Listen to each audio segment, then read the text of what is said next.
Hi, this is Ben, Asher, Kai, Alex, Finn. Oliver, Zachary, William, Leah, Javier, but my friends call me Javi. Lachlan. Riley, and I'm Daria. We are the graduating class of 2023, and you're listening to the Fifth Period Podcast!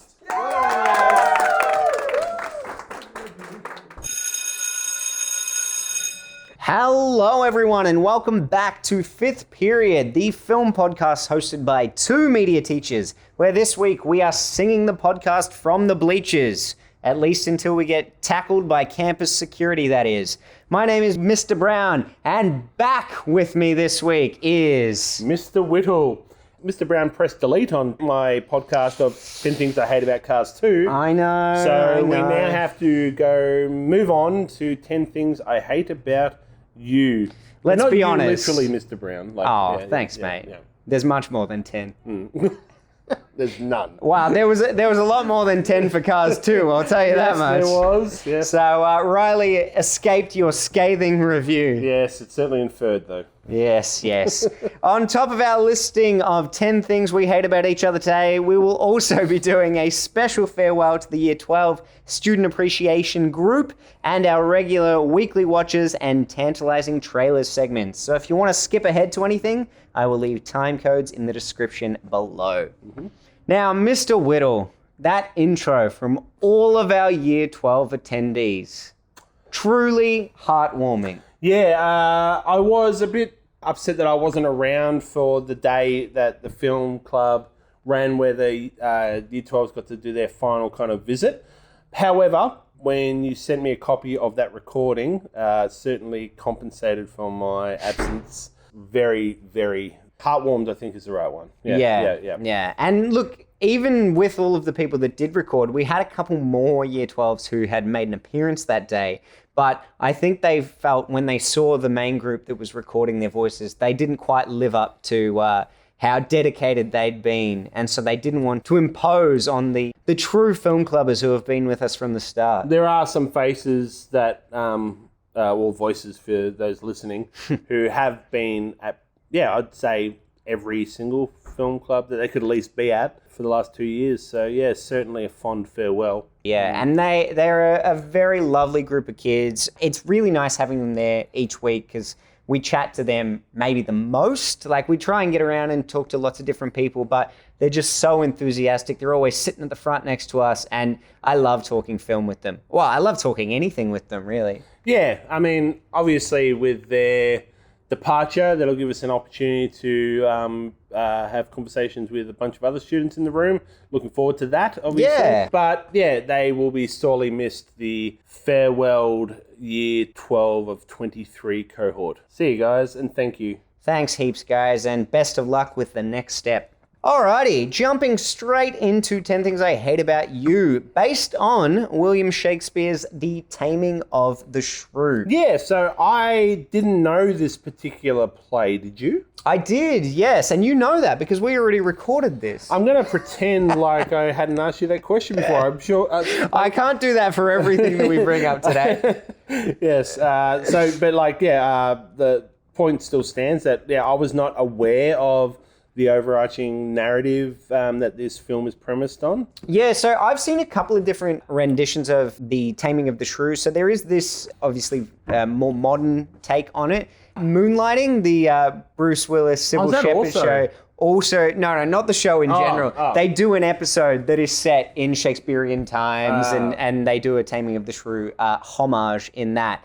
But there's lots and lots of nods to not only the Taming of the Shrew with the character names, so the original characters being Katerina and Bianca, and then in this one you have Bianca. In this one you have Kat and Bianca. Patrick in this one instead of Petruchio, and his surname is Verona, which is obviously a link to the Italian city that Romeo and Juliet is set in. In general, there was just a lot of Shakespearean references in the film, not just that specific story. So in terms of saying it's gone into a more modern adaptation, this film being released in 1999. You couldn't tell though, could you? No, well, there's some ways that you very much can tell. But what I liked about this film, which is now 24 years old, that's wild to say, especially because in 1999, I too was a 17-year-old. Whoa! So there's a reveal of Mr. Whittle's age, and so this was targeted at me at the time, but it holds up, this film. So Oh, absolutely. regardless of that, there's very much aspects of it that are pure late 90s, including the fashion of the costumes, but also the opening credits and the music and all that stuff, which we'll get to. It's not too dated. No, look, as you said, there's a couple of moments that really feel that way. And that was my very first note when I was watching it. These are the most 90s credits maybe I've ever seen. You've got that, the handwritten kind of style of font with the bright colors, and of course accompanied with the Bare Naked Ladies. Yes. It's been 1 week since you looked at me. It's been 24 years since I've heard this song. Yeah, They were big for a minute. directed by Gil Junger, I believe it's Junger, not older, Junger. It was just, it's as Anchorman Ron Burgundy would say, I think it's a soft J, like yogging. Who has, if you go to his IMDb page, 71 credits of directing, but only 5 of those are films. The look and feel of the film kind of correlates with his experience as a TV director predominantly. Okay, right. Yeah. It's very much got that fast-paced sitcom-y vibe to it. And yeah, I think it works. So when the film starts, it establishes Kat right off the bat as an outcast. So contrasting with the soundtrack, we get a brand new song as Kat pulls up to the people who are driving to school, and she doesn't give a damn about her reputation. No.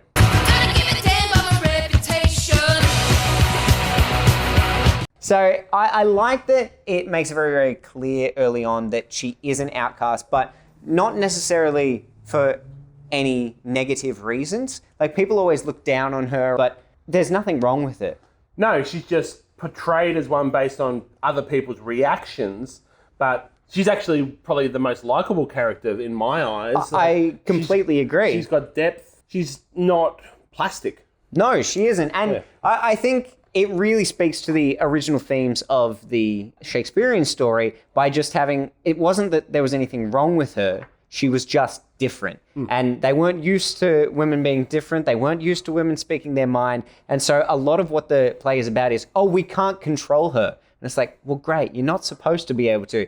And so it's really nice seeing it in this modern setting, because to us as an audience, we just go, oh, I adore Kat. Well, She's even great. the word shrew infers a female who is untamed and really against the grain in terms of compliance to male expectations. And so, yeah, I agree. This modern adaptation gives the character of Kat depth and likability that maybe preceding adaptations did not.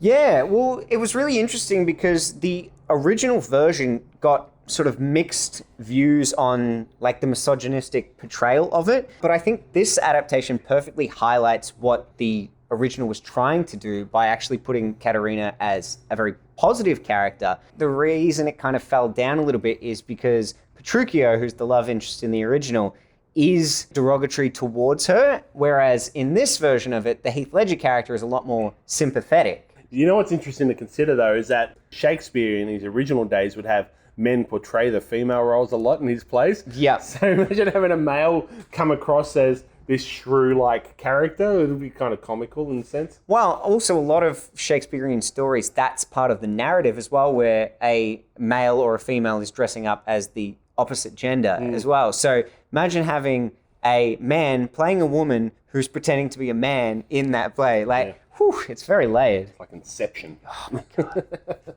He was the Christopher Nolan of his time. Oh, Joseph Lovett. No, what's his name? Gordon-Levitt, Gordon-Levitt. You know, the three-namer guy. also in Inception. Yeah, that's right. You know, so there you go. We haven't played 6 Degrees of Separation in a while. No, we have not. Let's soundtrack. Alrighty, so once we get to the school setting, we are introduced to Cameron, who is starting new at the school. Joseph Gordon-Levitt. Yes. And he is talking to the guidance counselor, who is simultaneously writing erotic fan fiction. Played by Alison Janney, who you and I saw in a film that we're going to talk about in our weekly watches. Yes, the creator. Yeah, great actress who you would have seen in a bunch of stuff. but maybe her name doesn't shine. Does she not age? She looks exactly the same as well, in the creator. right? Yeah, very comical in her delivery, more so obviously in comedy roles. And this one as Ms. Perky. What a great name, considering right? she's writing the erotic stories. Yeah, so one of the great characters that this film has. I thought it was really interesting the fact that she was playing the guidance counselor as opposed to the principal. Often in these kind of teen dramas or teen comedies or anything that's kind of set in a school, this particular role usually goes to the principal character, whereas in this one it is the guidance counselor. But you said originally there was someone who was cast as the principal. Yeah, the director. There you go. My understanding, I'm pretty sure I got this right, is that the director cast himself into a role of a principal in the film, but got left on the cutting room floor in post because obviously didn't feel like it served the film well. So, yeah. I could understand that. Like, it's a very full ensemble cast. Yes. So I feel like it didn't really need additional characters. And especially, and we're going to get to a few more of them, those adults that are kind of juxtaposing the teen views on things. We've got three really strong ones, Miss Perky being one of them, but there's a couple others that pop up in a bit. Yes. But before they jump into it, we are introduced to Patrick, our Petruchio of the film, who is established as a rebel instantly because he was brandishing his bratwurst at the lunch lady. And also the fact that Heath Ledger just looks like the rebellious type. Like he's got to be like the 90s equivalent to James Dean, right? You're tearing me apart. His first American feature role. Yes, and the director absolutely adored him. Apparently, as soon as he auditioned for the role, he was the only one he had eyes for. And they even adapted the role so that they could write in his Australian accent, which they thought gave the character more of an authentic vibe. I loved that. When you recognise an Australian actor on the screen, you're like, here we go, he's going to be portraying an American. The fact that they kept him as an Australian, I really liked that a lot. Like, for Australian audiences or any kind of native audiences to an actor, when they have a hint of their origins, it adds authenticity to the character, because otherwise the ability to suspend disbelief is harder, because you're like, I know you're Australian. Yeah. So, yeah, I liked that a lot, that they kept it in. I really like it when they specifically refer to it, and I love that they do so early on in the film. She says something about kangaroos as soon as he walks in. Oh, very clever, kangaroo boy.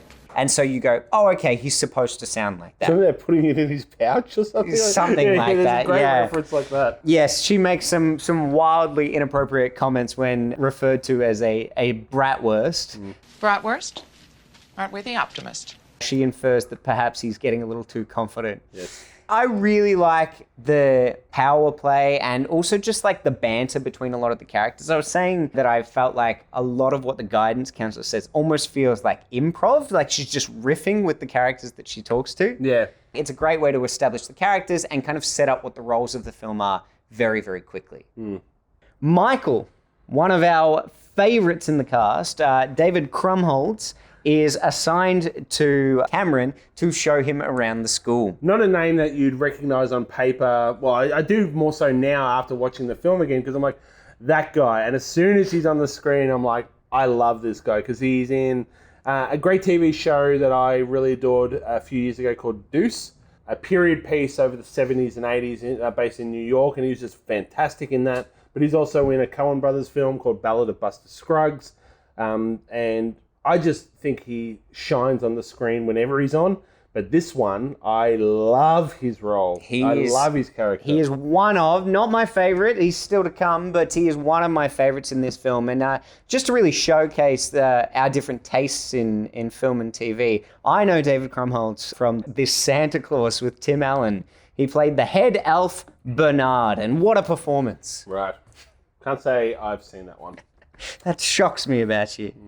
As he is showing Cameron around the school, I like how the cliques aren't necessarily conventional cliques. We've got a group of cowboys. The only cows they've ever seen are at McDonald's, am I right? Something like that. It was really good. He really leans into like his lame jokes. Yes. And for me, they all land. They're great. But no one in the school stands out more to Cameron than Bianca. So, were you familiar with this actress? No. Larissa Oleanic. I think I'm pronouncing that surname right. Correct me if I'm wrong in the comments, guys. I had only seen her in one other thing, but I used to watch it all the time when I was a kid. It was called The Secret World of Alex Mack. It was a kids' TV show where toxic waste had fallen on Alex Mack, and from that point onwards, she had the ability to turn into a goo and then slide along the ground and get into all these secret places. I know the chemical plant wants to find me and turn me into some experiment. But you know something? I guess I'm not so average anymore. Whereas it is Cameron who turns into a goo when he sees the character of Bianca. And recites a line from The Taming of the Shoe. The Taming of the Shoe. The Tying of the Shoe. He says, I burn, I pine, I perish, which is taken directly from the source material. But afterwards, we jump straight across to Mr. Morgan's class. Yeah, so this is one of those other adult roles, like, a teacher character who just really shines in that line with Kat, the dialogue with Kat. Yes, so Kat is taking a hard stance because of the portrayal of women, but Mr. Morgan points out he has faced far more oppression as a black man. And then the cut to the white Rastafarians, like, don't get me even started on you two. That is so good. But yes, I like how Kat gets sent to the office here, and it's kind of like what I was saying before about she hasn't necessarily done anything wrong. She just stands up for herself, and Mr. Morgan's just not in the mood to put up with it. I feel like one thing that this film does a lot better than the source material is it makes Kat far more sympathetic. We know that any of the people that are against Kat in this film aren't looked at favorably. Like, they're often idiots or they're jerks or they're someone else. So it makes her character look a lot better, whereas I don't think the source material was as good at depicting that they were in the wrong by challenging her. Which is a clever thing to do, to bring the characters around her down, in a sense, to a level of imperfection or kind of superficiality to heighten her character. Yeah. But it's great when he sends her off. Go to the office. Later. Now, I don't want to get too technical, but when she did go to the guidance counselor's office, did you notice that there was a dolly zoom while she was writing her erotic fan fiction? Did not. Oh, it's so good. So there's this swelling music of the, I guess it's the music to get you in the mood. And then it's got that dolly zoom where the camera zooms in while it tracks backwards so that her whole background warps to show that she's so engrossed in her own narrative. Undulating with desire, Adrian removes her red, crimson cape. Which is sounds like a subtle use of the what's called a zolly sometimes, if you want to be that way. If you're in the know. This camera movement is more present in films than you actually realise if you're really looking out for it, because it can be used subtly like that. Yeah. So we're still at a point where we're kind of being introduced to the school, the characters. Joey is the next one that we get shown, and he's an absolute jerk because he's introduced to us pretty much by saying he's going to take Bianca out just to prove that he can. He's also got a face of a jerk, doesn't he? He's got a real jerk face. Yeah. Well, the jerk store called. They're running out of you. Talking about superficiality. Sorry, guys. But he's not the only one that wants to take Bianca out. Cameron is set on doing the same, and Krumholtz explains to him he is misguided in his pursuit. And I love how Joseph Gordon-Levitt in this scene, he puts up this massive protest, like, you don't understand. She's not like that at all. This is the first time he's seen her, but he already is jumping to her defense. Yeah. Let me ask you this. I know you can be overwhelmed, and I know you can be underwhelmed. But do you think you can ever just be whelmed? That line stood out for me because it's actually a fair question to ask if you're breaking down how English language works. But they obviously put it in as dialogue for Chastity. And she's talking to Bianca. To kind of exemplify their stupidity, I guess. Yeah. Chastity is presented as a real airhead early on. She's a very one-dimensional character. But it's Bianca's response I think you can in Europe. which really kind of cements it. We see Krumholtz on his bike and he almost gets hit by Kat in the car. Bit of physical humor. I love it. Remove head from sphincter, then drive. And then he takes off down the hill and everyone's cheering and you even hear him like yell out in pain as he's going down. It's great. My balls! This is probably a good time to point out the settings in the film. A nice little bit of trivia is that this film does not use one single soundstage. Is that right? Yeah, it relies purely on actual settings, like as in like going out filming on locations. The school that they filmed at is still in place in Tacoma, Washington, so where the film is set is also where that school was, and they use it effectively. What an awesome campus, like with the bandstand obviously we see later on, but even just the building itself. It's a beautiful old like a building. castle.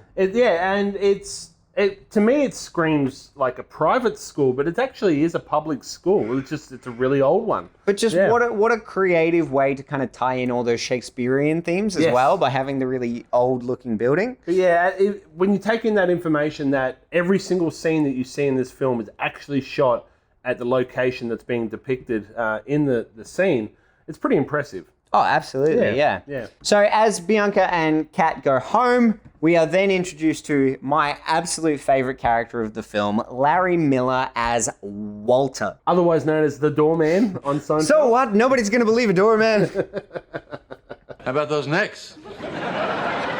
Oh, I see, on the sports page. Yeah. What makes you think I wasn't reading the Wall Street page? Oh, I know, because I'm the uneducated doorman. I have to go back and watch that episode. He is great and to be honest, he's great in everything. Because it's the smarminess that he's got, and even in this where he's playing more of the caring father, he's still got that smart-ass kind of delivery with so much of his dialogue. Oh, his first line to Kat, he's like, make anyone cry today?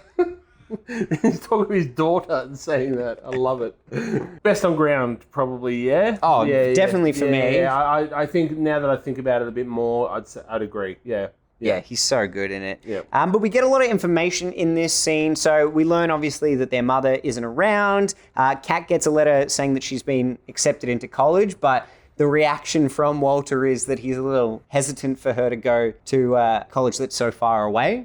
But we also learn the rules of the house. So no dating until graduation. We get that story about the 15-year-old who gave birth. And he says, do you want to know what she said to me? And Bianca replies with pretty much what he was going to say. Yeah? She says a sarcastic comment about her being trailer trash and not wearing protection. And Walter's reaction is... well, that's pretty close, yeah. But no, Walter says, I should have listened to my father. Ah, yes. She did not. Well, that's what she would have said if she wasn't so doped up. It's really good at establishing the fact that he's obviously super protective, maybe a little misguided in some of his rules, but at the core of everything that he is putting forward, it's because he has tremendous care and he's very overprotective of his daughters. Once Bianca starts to protest to the rules of the house, he decides that he will change the rules around slightly. And instead of saying no dating until graduation, no dating for Bianca until Kat starts dating. The look at his face and the delivery as well is like, you can't start dating when she does. Like the pause, I love it. And Bianca protests saying, but what if she never dates? And then he goes, then you'll never date. Ooh, I like that. It's a great scene, like, because it sets the kind of family dynamic that the three of them have. There's inference to some family history that kind of comes out a bit more later on in the film. But it feels real. It does. And I think one of the major strengths of this film is it's a pretty intricate plot in terms of like one action that affects another character that affects another character. And so there is a lot to set up at the start of the film, and I think they do a really good job of not making it feel too expositional. No. These are really enjoyable scenes that, I mean, we're not far into the film at this point, and we have already received so much information about all the characters. And I think for those of you out there who hate doing Shakespeare in English, he is just a master in terms of this kind of narrative structure. What they're using is a foundation of really great storytelling, and that's why it works. That's why he's the master, people. That's why we still study him 400 years later.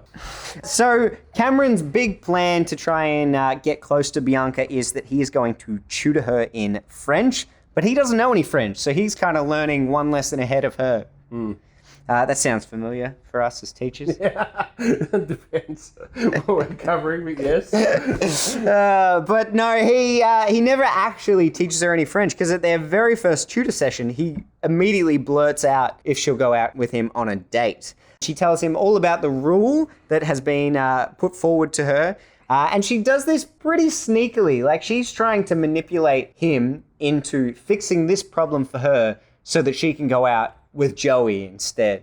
And so he kind of has to hatch the plan with Michael. Michael's the brains of the operation, who comes up with the great idea to enlist someone else to go out with Kat so that Bianca will be available to date herself. At this point in the film, do you like Bianca as a character? No. No, I don't. Like, we're meant to not like Joey either, but I would say the more unlikable character is Bianca. Then Joey. Yeah. Oh, no, Joey's not likable at all. Well, no, I'm not disagreeing with that point, but I'd say I dislike Bianca more. Wow, okay. Just because she's being manipulative. Well, so is Joey. He's only going out with Bianca to prove that he can. Do we know that yet? Yeah, that's how Okay. it's established right at the start. Let's just say they're both not great at this point. Yeah, agreed. But after not finding anyone to date Kat, because everyone's scared of her, they decide Patrick is perfect. But since he's a little bit standoffish, they have to enlist Joey's help. So they get him to pay Heath Ledger's character to go out with Kat under the guise that will free up Bianca for Joey to date her. Yeah, and I feel like I'm repeating myself, Mr. Brown, by making this point. I can't imagine why you'd feel that way. But I do think it's important to note that, like, I didn't feel like this film was perfect. For me, this plot point was a bit convoluted. Why would they get Joey to do it? What should become now a section within our podcast, Mr. Brown's clarifying points for Mr. Whittle. Well, look, I don't necessarily see this as a plot hole in the film, because I think that... Not a plot hole, just a plot point that I didn't understand. Fair. Yeah, So basically, Cameron and Michael feel they can convince Joey to pay Patrick. It is confusing. They can As soon convince... as you start saying it, it's like, oh wait, he's right. they can convince Joey to pay Patrick because they know Joey wants to date Bianca. They don't know that Bianca wants to date Joey back. Yeah. So they're under the guise that if Joey does this and works out all the payment, then Bianca will become available to date. But her choice will be to date Cameron instead of Joey. So I get that it's all under the premise of pretense, right? Like, yeah. It's just, I just thought that Cameron and Michael thinking that that's all they'll use Joey for. Weren't they already aware that Joey had interest in Bianca? Definitely, but they're not aware that Bianca has interest back into Joey. Yeah, right. So I think that's probably the part. And look, they're foolish for not realizing it. Yeah, like why would you employ someone who's going to have ulterior motives like that? But, you know, he was the only backer that they could find, maybe. It's a bit of a Love is Blind kind of metaphor as well. And they're teenagers. They make dumb decisions. Exactly right, yeah. Cameron is blinded by his love for Bianca, and Michael is just a friend trying to help out his pal. Fair. Joey... I'm not angry anymore. It's only because you drew out the Joey. Yeah, that's my fault. Yeah. This is a lot harder to do because we've already done it. I don't know what points I've already made.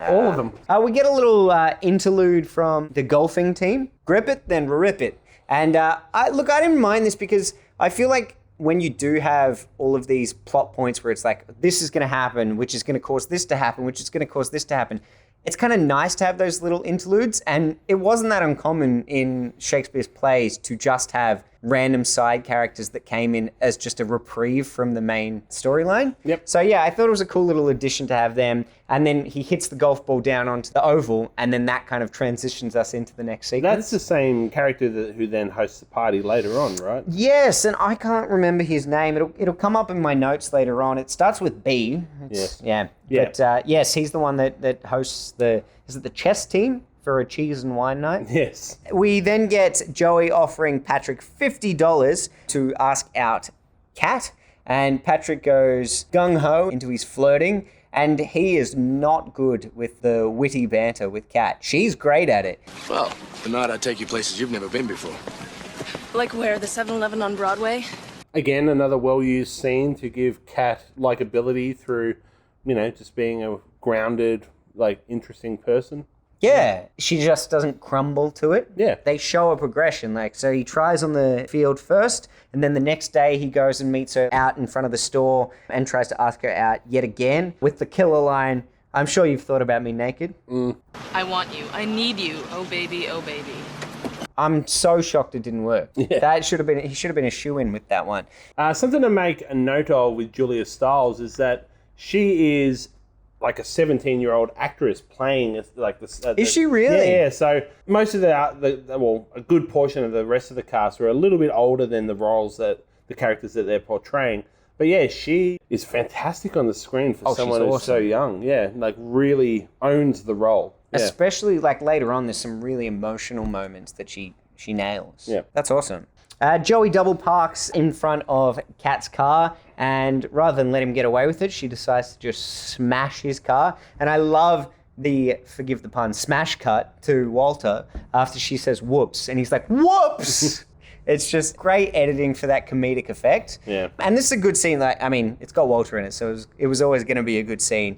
But their whole conversation, we get a lot more of a insight into the complexity of their relationship. We learn a little bit more about the fact that the mother has left and that he feels a little bit ill-equipped to understand what both of his daughters are going through. So it gives a bit more justification to how overprotective he is. But the point you bring up is really good because the slow release of this background information, you could, as a movie maker, just dump it all at the start through exposition, and that really can, be hit and miss in terms of whether it's effective. But for this one, just every time those family members are on the screen, a little bit more is revealed through the inferred dynamic and, reference to stuff that's happened, and it makes for better film. Yeah, and I always like it and really appreciate it when they show adults in films as having flaws. Yeah.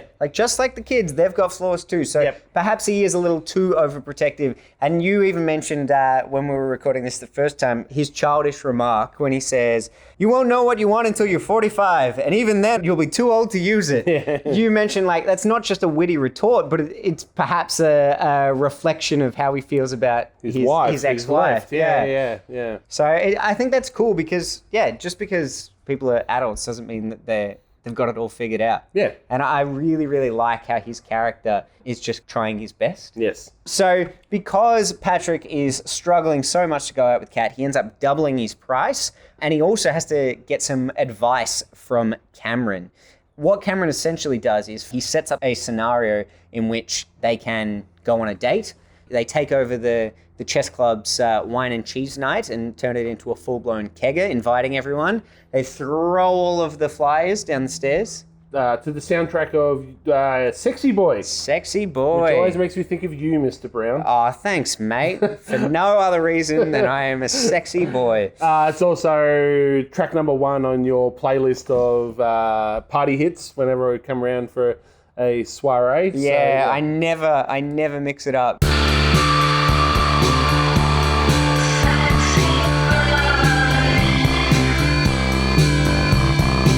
I think the artist, I can't remember the name of the artist, but I think they start with A. That's why it's the first That'd one. be it, yeah. But it's a great track. Yeah. But look, the inclusion of Sexy Boy is actually really good at this point because as it's still playing, it transitions into Joey showing his headshots to Bianca, and she's kind of looking really lovey-dovey at him. Yeah. So, she sees him as the sexy boy in this scenario, and I love how much of an airhead he is talking about, and really seriously asking her which headshots are better. And they are identical headshots with a black t-shirt and a white t-shirt. Yeah.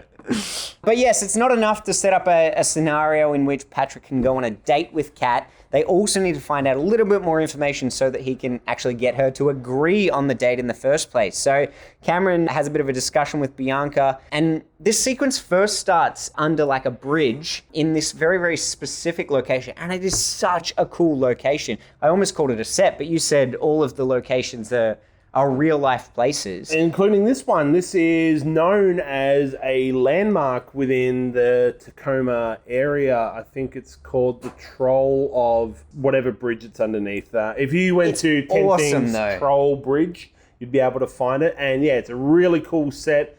And my understanding is that it's still there to this day where, tourists go check it out. But it's just like, it's such a brief scene, but it's so engaging because of this set that they have chosen. So yeah, very, very cool.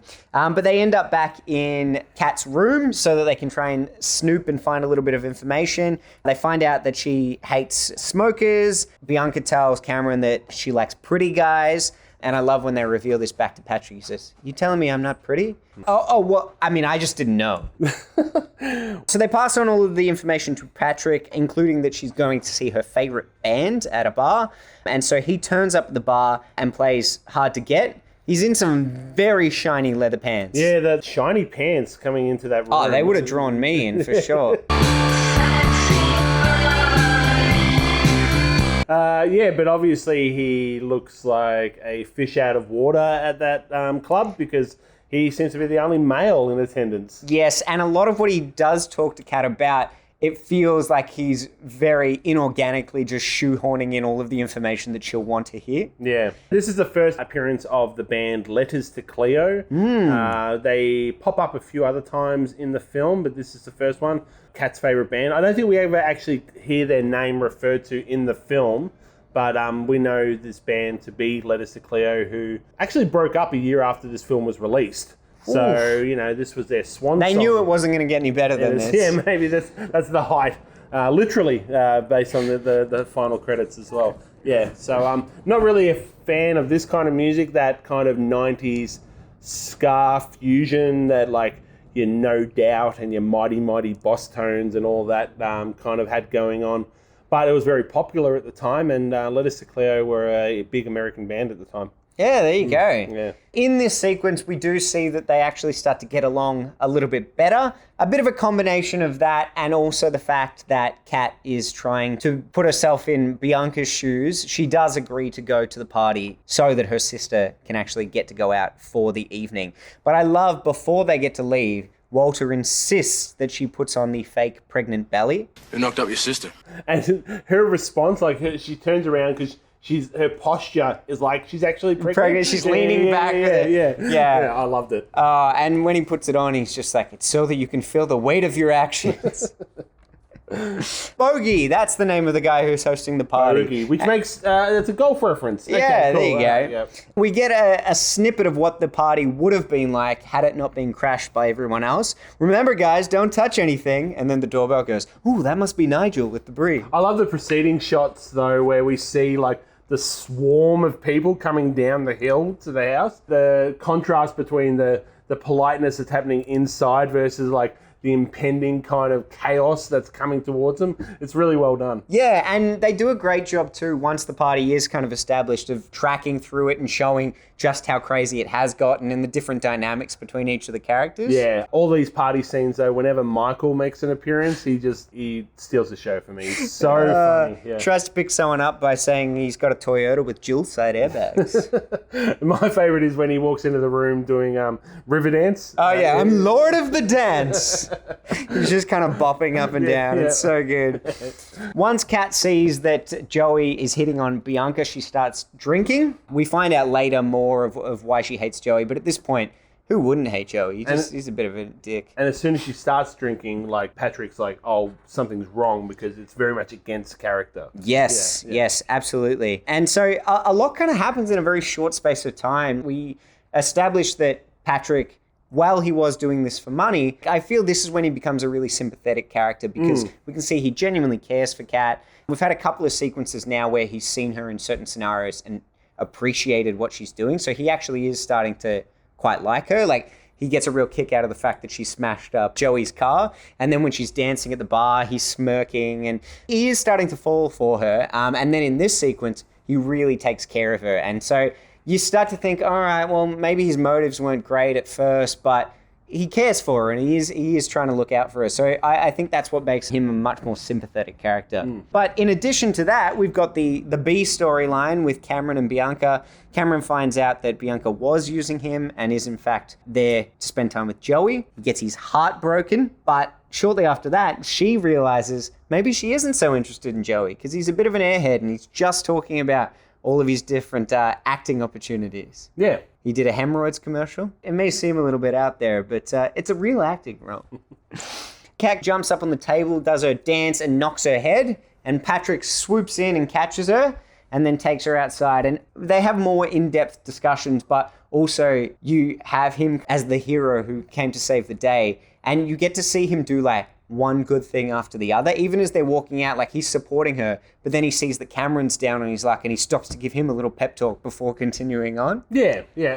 His intentions are conflicted. Like he's obviously initially fueled by Joey paying him and, going after Kat. But yeah, at this point we know he likes Kat. It was kind of quite clear. So we are seeing that conflict arise, and the film's just this ongoing development of tension and what's going to happen. Yeah, it's fun. But also, early on in the film, both of these characters have been established to be outcasts because of all these bad things that they've done. And throughout the narrative, it's a lot more obvious for Kat, but throughout the narrative, we also find out that all of the stuff that's been said about him is misleading as well. Yeah. People just make up rumors. And so at his core, he does have that heart of gold kind of quality to it. And I like that both of them are getting that realization about each other. Yep. Like, don't judge a book by its cover kind of thing. Whereas Cameron and Bianca in the car, this is a point where I feel like Bianca starts redeeming herself.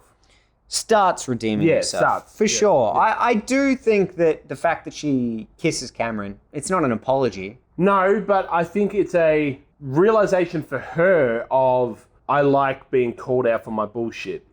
Yeah. And look, to be honest, I think if you asked him if he wanted the apology or he wanted the kiss, I think he would have preferred the kiss. Oh, yes. I'm back in the game.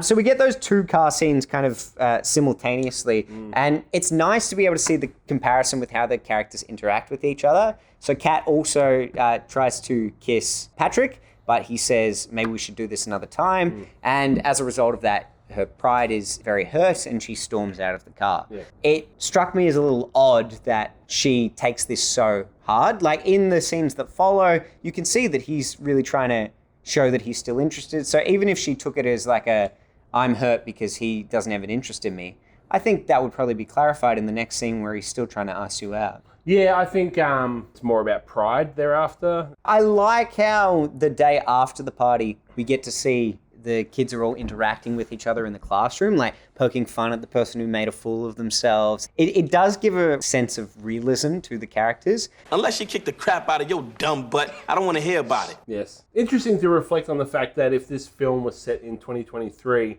how many kids at that party would have had their phone out to film Kat on the table? Yeah, that's a great point. Krumholtz wants to do a little bit of digging to try and get Patrick back on Kat's good side, so he goes and talks to Mandela. He jokes about Shakespeare's collar. What's that collar for? Is that to keep him from licking his stitches? One of my favorite jokes in the film. It's very good. It is very good. It's very good in that it's so dorky. Yeah, I love that kind of layers humor. to it, right? Yeah. He delivers a Macbeth quote to Kat's friend, who could refrain that a heart to love, and in that heart, courage to makes love known. Which I actually thought was a very clever choice of quote to include at this point. So for those of you in the know, this Macbeth quote occurs after Macbeth has killed Duncan. No one knows that he's killed Duncan. He's claiming that the guards killed Duncan and he had to slaughter all the guards because he was just fueled with rage and passion for the loss of his friend. And I think it's really cool that they give a quote like this to Michael, because his entire character up until this point has just been doing things for the sake of his friend. He's been there to help out Cameron with all of his endeavors. So it's a nice kind of comparison in that regard. Yeah, and you Year 10 students thought you had escaped the Macbeth analysis. I mean, they probably have, because I doubt they're listening. Cameron tells Patrick that Bianca has kissed him, and he asks where?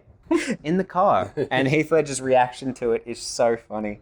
He's got a lot of cutaway shots while other characters are talking in this film where his reactions are priceless. Yeah. He's very, very good with that. He's a good actor. He is a good actor. So Kat is still very, very standoffish. Patrick tries a couple of times to chat to her, but unfortunately has no luck in doing so. So Joey ends up doubling the money, and initially he refuses it. He says he doesn't want to take on any more money, but then when Joey doubles it, he does cave to the request. For me, this is the worst part of the film because we're at a point now where it's been established that he actually does genuinely care for her. I mean, I know he's just a kid. Kids make mistakes, but it sucks that he still accepts the money at this point in the film. $300 is a lot of money in 1999. Is it 300? Yeah, he goes from 200 to 300. Right. I thought he went from 100 to 200. He does, and then he goes up to 300. Oh, my goodness. That's what wins over Patrick. Yeah, wow. Yes. Still, you can't put a price on love. No. He once again attempts to woo Kat in the bookstore. He says that he's looking for Feminine Mystique as a way to try and win her over. But then by the end of the scene, she has found the book Feminine Mystique and she literally hits him with her Feminine Mystique. It's nice and symbolic, for sure. Yeah, it's great. It's a good metaphor. Yeah. And when he feels like he's all out of ideas, Cameron suggests he sacrifice himself on the altar of dignity, a pretty fun reference to Romeo and Juliet as well. So this is what sparks the most iconic scene from the entire film. Yeah, this is one of two scenes where, when this film was coming up, this one is very memorable. There's one other scene at the end, which we'll talk about, which is also memorable. But yeah, this one is the one. Nothing like having Mr. Brown and Mr. Whittle pretend like they're bringing up new points for each other, and we play the guessing game on something. But we're gonna act out a little bit here. So, Mr. Brown. Yes, Mr. Whittle. Did you know that the original song that they had was going to be "I Think I Love You" by the Partridge Family? I didn't know that. But they decided not to go with it because that song had actually been used in a film a couple of years prior that was maybe towards the same target audience of teens and 20s. What film would that be, Mr. Brown? Ooh. Rack your brain. Let me think. I have a feeling like you'd know it because I know what films you like. Scream 2? Correct! Well done. What? I did not expect you to get that. Do you know what? This is really disappointing because I actually think I got it quicker the first time. Yes, so to be fair to Mr. Brown, you did have it very quickly on the first round, bringing up that little tidbit of info. There is no comparison between the scenes. He sings it terribly in the cafeteria at their university in Scream 2. I don't know why it would win Sydney over. But instead, they opt for Can't Take My Eyes Off You. My two loves, Frankie Valli and Heath Ledger. Oh, pretty baby, don't bring me down, I pray. Oh, pretty baby, now that I found you, stay. Yes. Let's also play out the other little tidbit that I had for this particular scene, which was, this is one of 3 actors in film history who have sung Can't Take My Eyes Off You on the screen and have then gone on to become villains in Batman films. Ooh, the other two must be Christopher Walken and Michelle Pfeiffer. How did you know? What? Yeah, now, this bit of trivia I definitely didn't get the first Neither time. did I, but I liked it. It's just a massive coincidence that Heath Ledger obviously plays the Joker in Dark Knight. Michelle Pfeiffer and Christopher Walken both... Michelle who? Pfeiffer. Play Catwoman and Max... Max Shrek. It is Max Shrek, but the different kind of Shrek in Batman Returns. So all 3 of them are Batman villains, and all 3 of them have sung Can't Take My Eyes Off You. But none as dazzling as Heath Ledger. Nah, he wins, for sure. Now look, I don't want to sully this scene by mentioning a far lesser film, but this isn't the first time we've actually spoken about this scene in the podcast. So all the way back on, was it podcast 2 or 3? We were talking about Top Gun. Oh, yes. And this scene came up because I was making the comparison between this and the sequence where Tom Cruise sings to the girl in the bar. And I said that they are completely different scenarios, but they try and play them both off as very, very charming. The big difference being, in this one, Heath Ledger is embarrassing himself for her without singling her out. Whereas in Top Gun, he has a giant crew of guys surround her at the bar and basically sing at her until she agrees to go on a date with him. Very, very different scenarios. So maybe one could argue that Tom Cruise didn't need to meet what the other actors did and become a villain in a Batman film thereafter because... He was a villain in that film. Correct. Yeah.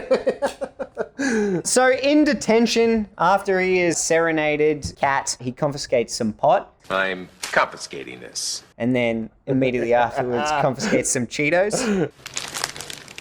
This too. I love that character. I'd forgotten about that, like, because he's the third adult that we meet at the school. Yep. He only gets that one scene, really. Yeah, but all three of the adults, they're very distinct characters. Yeah, maybe we're inspired by the smarminess of these teachers. Like, we've got to bring ourselves and our smart assery into the classroom. Love a bit of banter. Yeah, yes. But yeah, his voice is so funny. Yeah. I'm going to confiscate this too. Little weaselly voice. Yep. I find it interesting that Patrick has gotten a detention for singing a song, but Kat flashes this teacher and no punishment whatsoever. Well, if we go back to the scene, maybe Patrick got the detention for slapping the security guard on the ass as he's trying to run away. Did you see that? Oh, that's right. It's pretty funny. Like, I want to know if that was ad-libbed by Heath Ledger, because that's funny. I'd forgotten about that. That is funny. Yeah. But yes, I do agree generally with your point that it seemed a bit contrary. Detention would occur for one act and not the other. We cut to them on the pedal boats. Yes. And they're laughing about the scenario. And I mentioned to you that it's the film technique ellipses where they take out a section of time that they don't think is relevant to show to the audience. But often when they do that, it's kind of like, wait, why would they have waited all the way till they were on the pedal boat to laugh about the scenario that has just happened? Otherwise known as a yada yada yada. But you yada yada over the best part.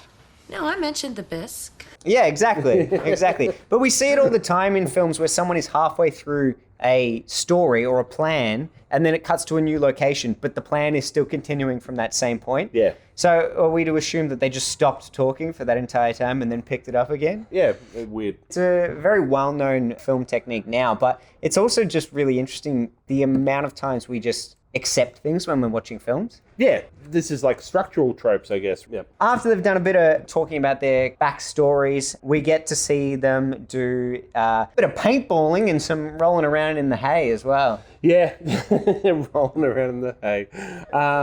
It's the scene after this that cuts from the paintball to, I think it's at Kat's house. Yep, this is when we get the recognition of the Australian accent more overtly. Yes, what I liked about this scene is that they've obviously washed off the paint from their faces, but you still get the colour through their hair. Yeah. So it's symbolically kind of showing the chaos and the fun they've had that day and the connectedness that they have as two characters who have spent a great day together. Yeah, good production design with that. Yeah, I'm always a fan of colour on the screen, like if it really kind of pops like that. Well, it matches the credits at the start of the film. Yeah, that's right.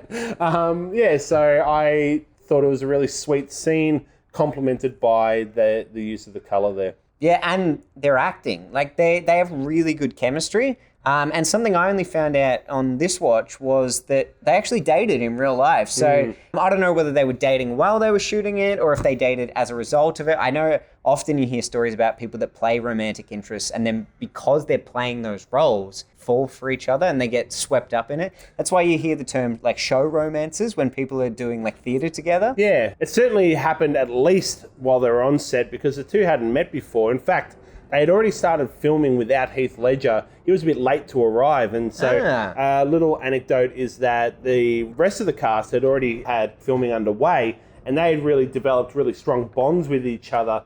And they were worried about Ledger's arrival and how the dynamic between them off camera would kind of shift. But sure enough, he got there and was his charming self. Of course he was. Yeah, so it all worked out. And yeah, to the point where Styles and Ledger started dating at some stage as well. Yeah. She says to him, "You're incredibly self-assured. Has anyone ever told you that?" And he goes, "I tell myself that every day." Nice little joke.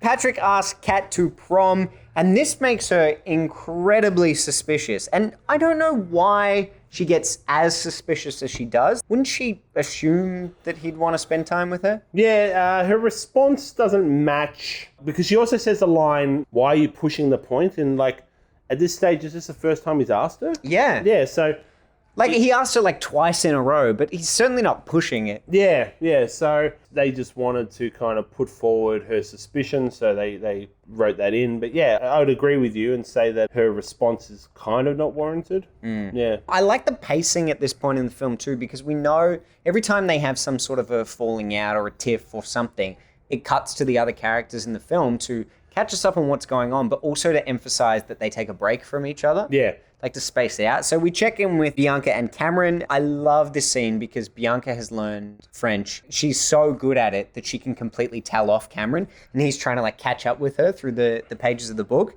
It's a funny sequence, but it's really good at explaining that the fact that she's a bit of an airhead, that's a front.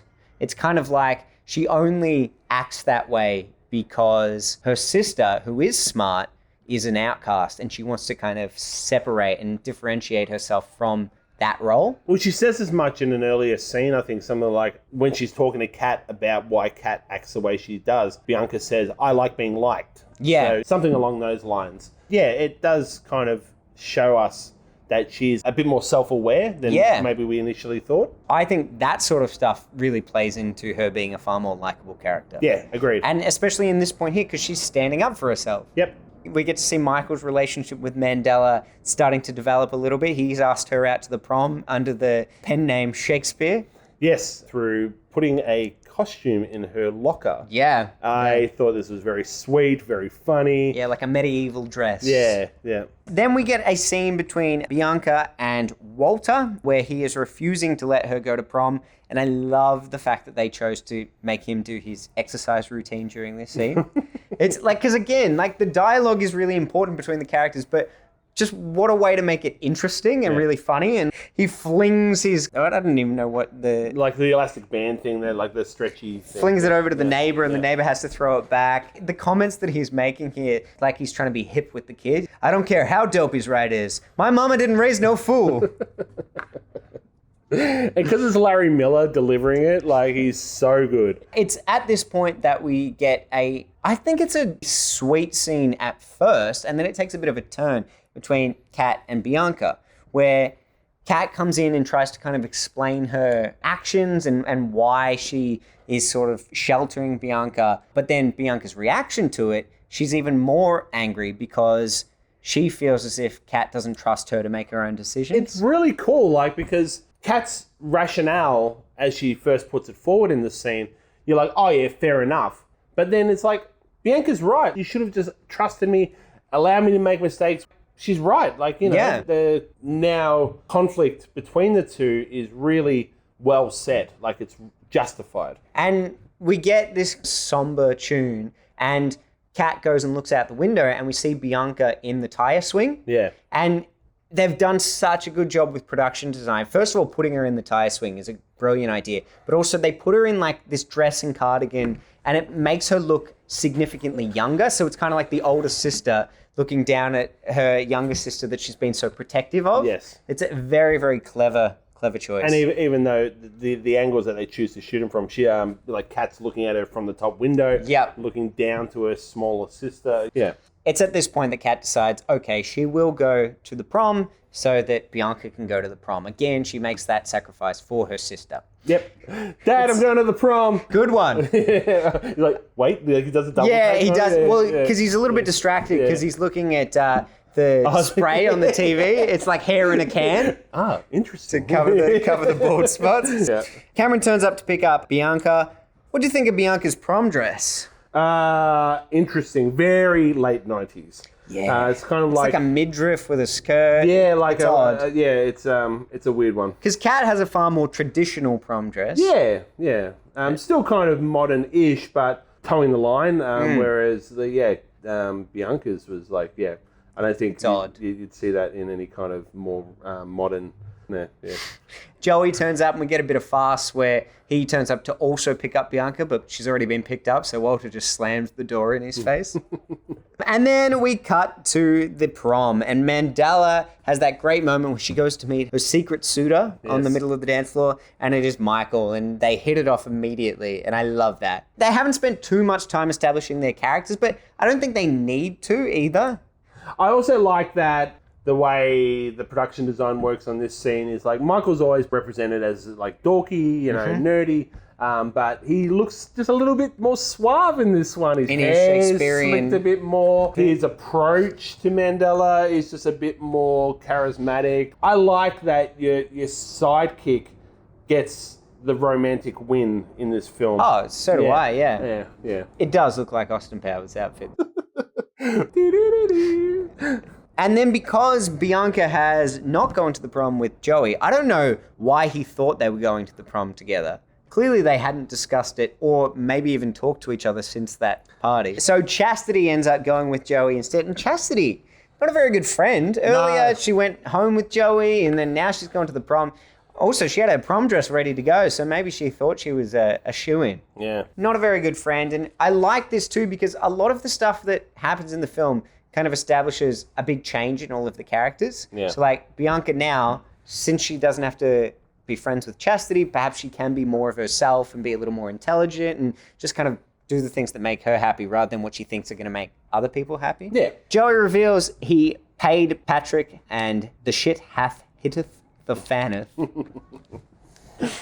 Understandably, Kat is super hurt by this. Yeah. And she ends up storming off. It's really dramatic. Patrick kind of chases her to the top of the staircase. Bianca comes out after him. Like, it's a cool sequence. Like, and again, a lot of that is done with the set pieces, the way that it's shot. It's well made. In addition to that, we see what happens with Joey as well, and Bianca punches him, bam, right in the kisser. Thrice. Well, not in the kisser, unless he's kissing with his nose, but... Twice and then... Oh, thrice, you were right the first time. Is the third one in the nuts? Oh, you might be right there. Yeah, I think he's down for the count on the Also third one. not the kisser. Yeah, well, I'm not. Yes. I love this because the whole film has kind of been establishing the dynamics between gender roles and how powerful their family is. And I really like that she stands up for herself and Cameron rather than Cameron standing up for her. And you get this great shot of Joseph Gordon-Levitt smiling as she defends him. But also defending her sister as well, which like harks back to that scene we were talking about where Kat and Bianca's justification and response to that. Bianca's grown up a little bit and also shown that family trait of being someone who is confident to stand up for themselves. So it makes that family unit seem stronger as well indirectly. It's really well done. I agree. We get this nice, sweet scene back on the front porch between Kat and Walter. It's got some jokey moments in it, but it's really heartfelt. And he uses the old baseball metaphor about he's been benched in his relationship with Kat because she's so self-sufficient. Yeah, whereas Bianca kind of lets him have a few more innings. Yes, yes. And I like that because it resonates. Kat is very independent, like fiercely independent, whereas Bianca actually points out to us that maybe she doesn't need as much help as her family members give her. Yeah. But like the father's got the same perception that Kat does, which is that Bianca needs that support. So it's generally a very heartwarming, tear-jerking scene. Yeah, and it shows a lot of character development from him too, because he's now at a point where he feels comfortable letting her go. He's paid her tuition for the college that's far away. That reveal of I've already sent the first check. It's great, hey? Yeah, and her response as well. It's a great scene. Then we end up back in Mr. Morgan's class for maybe the next most memorable scene in the entire film, where Kat reads her Shakespeare adaptation poem. It's an iconic quote. What's the film called again? 14 Things I Hate About You. No. I'm pretty sure the film is called 10 Things. Oh, is it? Yeah, 10 Things? Yeah, which is why I was so confused when she lists out 14 things. I had to press rewind and check my count. She lists out 14 things that she hates. Well, she lists 10 and then she lists an additional 4. Yeah, that's right. 10 things and then some other things as well. Yeah, a baker's dozen things I hate about you. Well, 14 things, a baker's dozen's 13. Correct. I get it. You were just testing me. Yes. You were right, though. 14 things doesn't have the same ring to it as 10 things. No. There's a couple of things in this scene, like as amazing as the poem is that she does, it always grinds my gears a little bit that the part that she says rhymes is the only part of her poem that doesn't actually rhyme. I hate your big dumb combat boots and the way you read my mind. I hate you so much it makes me sick. It even makes me rhyme. That's irony. And well, not intentionally though. It's like rain. I like that it's a sonnet that she's Yes. listing, which is an indirect nod to Shakespeare as well. And also, I love that she fumbles on one of the lines. It gives it a real raw quality to her reading it. It does certainly give a sincerity to the delivery, doesn't it? For sure. Yeah, And what a delivery. Like, by the end of it, it's so emotional. Yeah. 17 at the time. Yeah. This acting performance is phenomenal. Mwah. Chef's kiss. We get a pretty quick wrap up after this. Heathy boy follows her out into the car park, gives her a guitar, and everything's all fine and dandy. Now, like, if we add it up, you got $300 plus $100 plus $50. You got $450 minus what he paid for the cheer squad. He had to have chipped in himself for that brand new Fender Stratocaster. Maybe he got a good deal. Maybe he did. He used the old love discount. Oh, yes, yeah. He's a handsome boy. And look, it's a valuable lesson that the film is teaching us. Buy love. Yes, that's Yeah, right. exactly. Yeah, in the way of guitars. Hope you're taking notes. But then cue the aerial shots of the school with Letters to Cleo, did you say? Singing on the roof of one of the buildings. Supposedly a very challenging shot to capture. A one-er. Oh, where it it's looks like- pretty simple. Yeah, it's in a helicopter. Remembering that they didn't have drones going around in 1999, at least not for this purpose. Yeah. But there's no railings either. They could have fallen right off there. Yeah. Right off the Heath Ledger. I love it. Yeah, I was surprised at how much I enjoyed the rewatch in this. I remember enjoying it at the time, but I don't recall going back to it ever. And yeah, I loved the rewatch. I really, really had a lot of fun with it. I've seen this heaps and heaps growing up. It was Leah that suggested it, wasn't it? Yes. Great suggestion. As soon as she put it forward, I was like, that's the one. Let's Yeah. do that. Really good pace as well. Like, there's never a dull moment. Again, I'm going to give a nod to Willie Shakes. Willie Shakes. Yeah. The rapper, yeah? Yeah, that's right. Because he knows how to write a story, guys. This is why we keep talking about the bloke. Okay? Interesting that the film is rated the third most popular film from the year, 1999. If you go to Google and type in best year for film, 1999 is one that pops up. There's a couple of key years across the 100-odd years of filmmaking. 1999 pops up. This film is currently sitting in Letterboxd as the third most popular film. I think it's because it resonates with modern audiences a lot. So what would be some others from the year? What are they, Whittle? Tell me. Fight Club. Ah, that's right. And The Matrix. Two very big titles. Interesting that this one sat third alongside. Yeah. Very interesting. Yeah. But well deserved. Yeah, agreed. It's very, very good. Yeah. Alrighty, shall we move on to our weekly watches? Let's. Weekly watches. Weekly watches.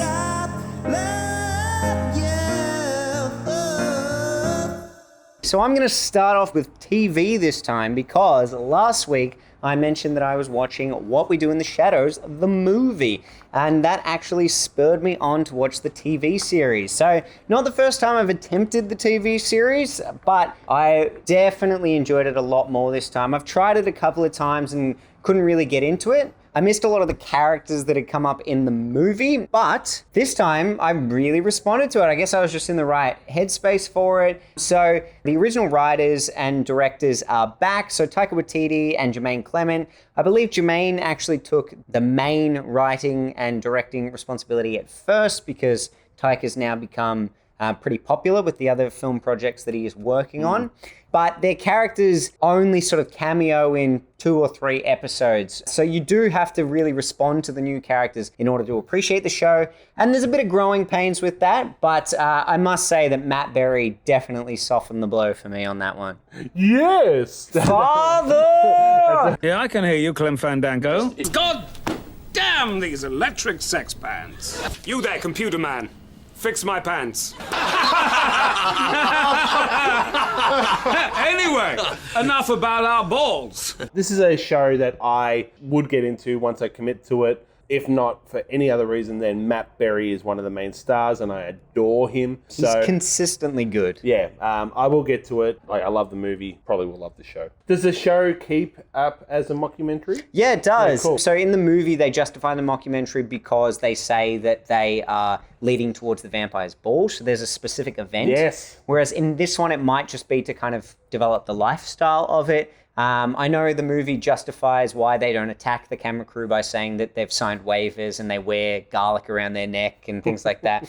I can't remember if the TV show establishes those same boundaries. It's so good. Well, I'll see your TV show. And raise me a TV show? I've got another TV show. Yeah, there you go. I didn't talk about any of them last week. So, yeah, I have been watching a show called Lioness Special Ops. Written by the guy, because I can't remember his name. Him? The guy. That guy, wow. Yeah, the guy who wrote Sicario. He's also like a decent actor in Sons of Anarchy and a few other things. But he does really well with writing these scripts that are about American military working in, say, the Middle East or whatever. That stuff is usually kind of overly heroic in its representation, but he's a bit more sophisticated with how he writes it. And this show, Lioness, is really strong in that. It's Zoe Saldana, who we know from Guardians of the Galaxy and Avatar, The Way of Water. Yes. I'm about 6 episodes into this, and I'm adoring it. Yeah, right. So, yeah, and that is Lioness. Very nice. Next for me, another TV show that I've seen many, many times. It's kind of like an easy watch in the background. I've been doing a lot of work and other jobs around the house, so it's a good one to kind of have on. Would I Lie to You? Look into my eyes, can't you see they're open wide? You're not going to say, would I lie to you after I've just said that's the name of the show? Would I lie to I'm good. you? I got it. Yeah. Would I Lie to You featuring? David Mitchell, Rob Brydon, and Lee Mack. So it's a British panel show where they basically tell a variety of stories and then the other team has to guess whether they are telling the truth or if they are telling a lie. And because I watch a lot of British panel shows, Taskmaster, 8 out of 10 Cats Does Countdown, the Big Fat Quiz of the Year, I know a lot of these British comedians, and so it's fun to see them kind of come up over and over again, and the stories are just great. I play a game with my Year 10 form class on a Friday, where Friday is Lie Day, one of our many theme days, and I play a clip from Would I Lie to You, and they have to guess if it's true or false. Yeah, certainly not a new watch for me, but it was a fun one to come back to, and now I'm kind of playing it in card trips as well and things like that. Like, it's very addictive. And if it helped you set up your now stunningly looking new study being played in the background, then it was effective in that manner as well. Thanks for acknowledging that, mate. Yeah. As seen in your Saw X review. Yeah, check it out, guys, on my channel. There you go. If only to look at the shelves and tell me what you think. I'm then going to move on to a rewatch. So I revisited Barbie. Hi, Barbie. Hi, Barbie. I loved it in the cinema. Made my top 5 for the year, and when the film makes my top 5, I like to confirm that it's a well-earned spot by revisit as soon as possible. And yeah, that one is well-deserved. It was hilarious. Just as good the second time? No, different, because the element of surprise and how good the film is taken away. Every time you revisit a product, it's going to be a bit different in that sense. Yeah, but sometimes there's more to discover from a second watch Correct. as well. So you get more value in, like we talked about Talk to Me last week. And, you know, arguably the rewatch was better. But yeah, still enjoyed it, loved it. Great film. Barbie, go. Next up for me, an old familiar of mine, because we were talking about vampires, I thought it would be appropriate to say an old familiar. Ferris Bueller's Day Off, the very first podcast we did. Big one at the top of my favorites list. I returned to it all the time as a kid. It was one of those movies I would watch when I was sick as well. Just like funnily enough. Yeah. Not faking sick, actually sick. Yeah. And yeah, it still holds up. The reason I revisited it, we were looking at it with my Year 9, so we did an analysis on it, and I mean, I could analyze that thing all day. All day. Yeah, it's still amazing. If you haven't heard our podcast for Ferris Bueller's Day Off, you need only listen to the first 5 minutes to see how much love we both have for that. Adoration galore. For me, I am going to list out a double feature. They were two films whose students who attended the Ghostbusters Film Appreciation Club got to see the trailers for. Silverado and Starman. Or I actually think the full title is John Carpenter's Starman. Yes. Both films were films that I felt like I already knew because I'd seen the trailers for them over 100 times, because whenever I watched the Ghostbusters VHS, I would inherently sit through the trailers as well. But I hadn't actually seen the film, so it was really nice to tick them off the list. They were so-so. Silverado. I figured they might be. Yeah. Silverado was a fun, jaunty kind of thing, like a Western. Kevin Kline. Yeah. Great in it. I'd forgotten how good an actor he is. He's really good. John Cleese is also really good in it as well. Those two pair up for A Fish Called Wanda, don't they? Yes. They do. Had fun with that. Probably liked Starman a little bit more. I'm a big fan of John Carpenter's stuff. This one wasn't his best film, but it's got a young dude in it by the name of Jeff Bridges. Hey. Yes, he abides indeed. Karen Allen as well from... Okay. We know her from a film, Indiana something Jones, I believe. I'm not sure I've heard of it. Yeah, and... Is this a well-known film? And The Boredom of Doom. Yeah. Well, look, to be fair, Temple of Doom's not ranked amongst my favorites. That's the one. You can pay out on that one. That's the first one she's in, isn't it? Because I think she comes back for the last... No. She's certainly in the last one. She's not in Temple of Doom, actually. She's in Raiders. Oh, there you go. Okay. I think she's great, and she was great in this as well. Easy enough to get them mixed up if you repress all of them. Yes. Hi, Harry. Oh, yes. Get to put my Harrison Ford quote in. Nazis. I hate these guys. Final one for me, and this is one that you haven't watched in the last week, but I know you have seen it, so we can do a bit of back and forth. The Creator. Yes. It is David Washington. I actually went to the cinema to see this. It was a good film, probably not my kind of film, so a bit slow for me. Set in a dystopian future where AI has become super prominent. It shows that they're not only self-aware, but they start to emote as well. Yeah, it was a really interesting social commentary running throughout the film. Almost a look at race and class and just categorizing people into different groups and the ethical dilemma of when does artificial intelligence become a being. Yeah, and to the point of where we have to have, we should morally have empathy for them. It's a really great philosophical question that's been floating around for decades now, as far as consideration of the possibility of AI. Obviously, we have AI now really kind of coming thick and fast into our lives in the last couple of years. But like you said, I saw this film as well. It was one of my 27 that I saw in the break. And I was the same. It was fine. Like, I didn't regret going to see it at the cinemas, but it's not something I'm going to race out and rewatch. It's not making the top 10 of the year. I liked the look of it quite a bit, and I thought it had some notable actors in it, one of them being Alison Janney, who we referenced from 10 Things. She also a vampire. She never ages. Yes. Plays a really cool antagonist in The Creator. I liked her character. Well, it's interesting because the central character goes on a bit of a journey and his ideals change throughout the film. And it's really interesting to see him kind of align with her at the start. And she seems quite likable at the start. And then her ideals don't change, but because his do, that's how she is sort of villainized. Which is an interesting challenge to take your audience on that journey with the protagonist, right? Yeah, and look, certainly not the first time that the protagonist is kind of created through a change in perspective. But yeah, I thought they did a really good job with it. Yeah, so... one to check out if you've got the time for it, for sure. Oof, you need a bit of time for that one. Was it long? Yeah, it was long. Maybe it just felt long. I'm going to end on a really strong note for me called Past Lives, and it was great. So, really sweet but deep film about the conflict of past relationships and current relationships and, the emotional turmoil and the uncertainty that can bring. So it's based on two Korean lovers / friends who part ways. One of the characters goes off to America, reestablishes herself and, has a partner and all this stuff in America. but then the two original characters meet up again. Seems simple on paper, and it is. It's pretty simple, but that doesn't mean it's not good. That's right, and it was great. Like, I especially loved the cinematography in it, which is always going to kind of get me closer to being won over by a film when they really care about the look of the film. Yeah. I'm always a bit partial to some good cinematography, but the story counts as well, and the story's a win in this one as well. So, rightly so, Past Lives has notched into... I think it actually pushed Barbie out, technically, of my top 5 for the year. Controversial. Ethan's not going to be happy. Yeah, like I said, I need to revisit it to make sure it's a lock, but, like, yeah, it was certainly into the top 10 with a bullet, you know, pushing out Infinity Pool. You'll be happy to know. Oh, very happy to know. Yes. I don't know why it was ever in the top. Let's move to Tantalising Trailers. Trailers. Tantalizing films. Trailers.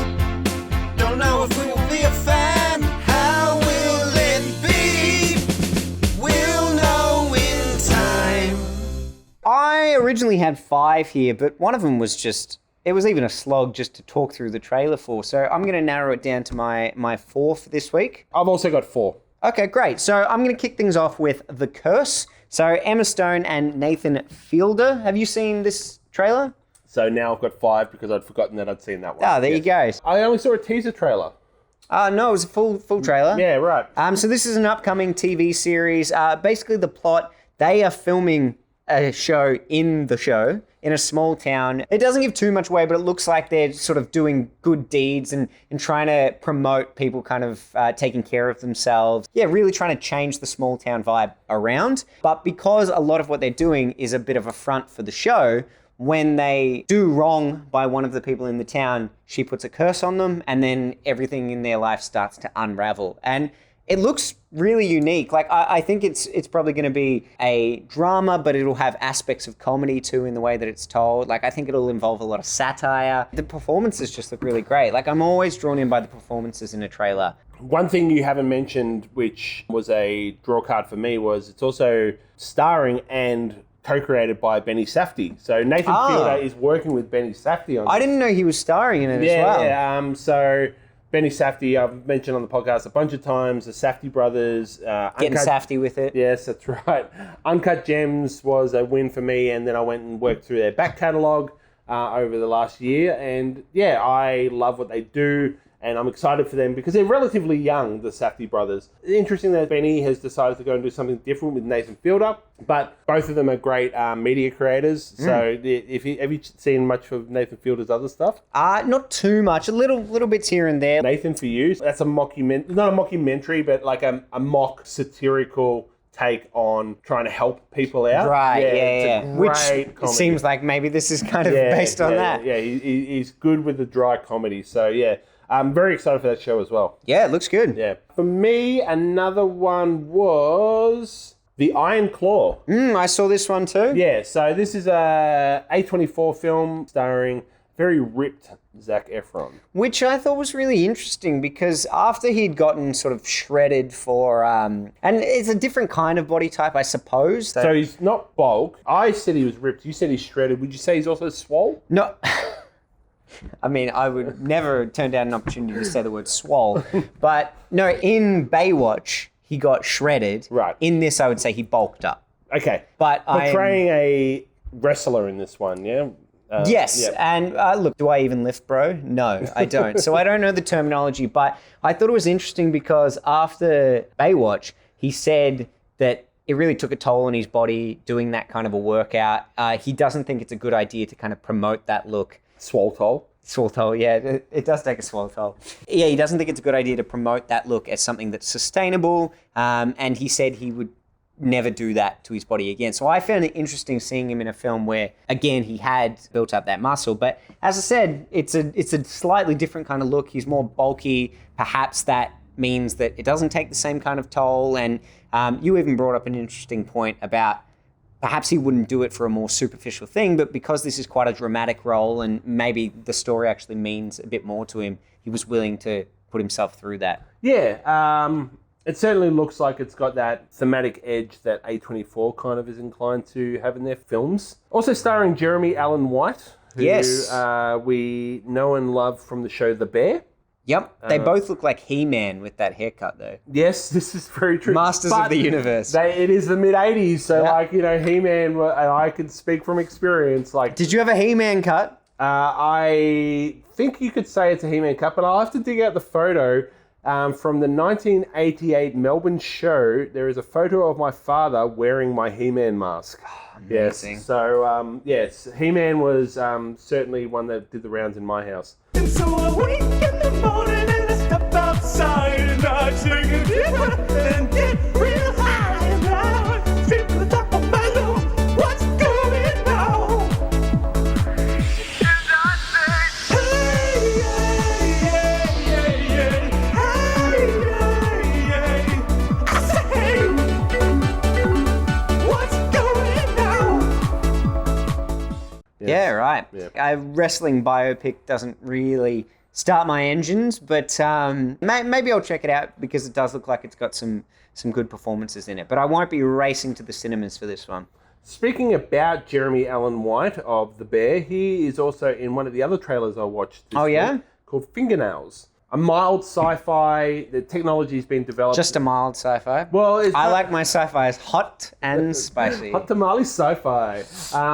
Technology that kind of matches people up based on an algorithm or some kind of certainty that these people are made for each other, but obviously the technology gets questioned in the film, through whatever. It sounds a bit like that Black Mirror episode. Yes, yeah, Hey, yeah. the DJ. I don't know whether this one would be good. Starring Riz Ahmed. I'll check it out. Maybe not at the cinemas, but right. it looks interesting. Yeah, Yeah, nice. Fingernails. Cool. One that we've spoken about before, Wonka, has released a second trailer. And I was very, very critical after the first trailer was released. So I feel I should revise my statement. It actually looks like it's doing everything right. So I just don't care. Yeah. Timothy Chalamet doesn't come across as such a Wonka to you? No? He's not for Chalamet. Yeah. He's for Shelley you. But yeah, You won. I love that it was a showdown and you won. You're like, I'll see your pun and I'll up it. Yeah, very good. Thanks, mate. Oh, it's something about the delirium at the end of the podcast. It's they really just there. come out. Yep. It's just not for me. I think it'll do well because I think it is ticking a lot of boxes. It's a musical. It's coming out around Christmas time, isn't it? Yeah, it's gonna is always going to help. Yeah, I think it's the second week of December, and it's going to do the Christmas run. If I see it, what will be getting me to go see it? Looks like there's going to be a cameo from Rowan Atkinson, and also all of the footage I've seen of Hugh Grant as the Oompa Loompa is very amusing. Okay. Like I think he's going to be sarcastic and witty, and I'm not getting the weird nightmare fuel of his face being plastered onto the CGI body that you would have gotten, say, with Guy Ritchie's version of Aladdin. Was it Guy Ritchie that did Aladdin? Yeah, that's why they did Wow. that speed up, slow down effect after Oof. everything. Yeah.